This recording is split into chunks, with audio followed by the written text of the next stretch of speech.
Maging I am ready sa paparating na bagyo o sama ng panahon sa ating bansa, na maaring makasira at makapinsala sa ating mga kabahayan at ari-arian, maging alerto sa banta ng pagbaha at pagguho ng lupa, lalo na sa mga lugar na malapit sa paanan ng bundok at ilog.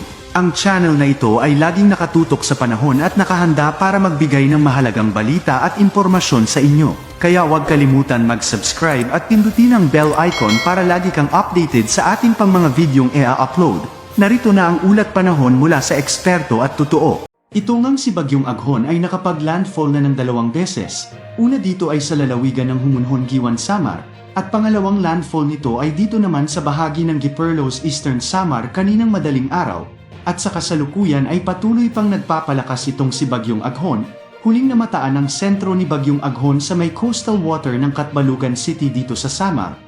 Taglay nito ang lakas ng hangin na aabot sa 55 km per hour, at pagbugso na aabot naman sa 90 km per hour. Patuloy ang paggalaw nito pahilagang kanluran sa bilis na 30 km per hour, at sa kasalukuyan ay nakakaapekto na itong si Bagyong Aghon sa malaking parte ng Eastern Visayas. Dahil sa patuloy na pagpapalakas ni Bagyong Aghon ay inaasahan pa ito na maglandfall pa ng pangatlong beses sa malaking bahagi ng Bicol Peninsula. At posibleng maapektuhan nito ang silangang bahagi ng Luzon. Sa mga susunod pang mga oras ay posible din na mag-intensify itong si Bagyong Aghon at mas lalo pang lumakas. Dahil sa pananalasa ni Bagyong Aghon, nakataas na ngayon ang signal number 1 sa bahagi ng Camarines Norte, Camarines Sur, eastern portion of Romblon, southern portion of Quezon. Kasama na dito ang mga lalawigan ng Calawag, Guinyangan, Lopez, Buenavista, Katanuan, Mulanay, San Narciso, San Francisco, San Andres, Tagkawayan, Gumaca, Quezon, Alabat, Perez, Plaridel, Pitogo, Macalelon, General Luna, at Timunan.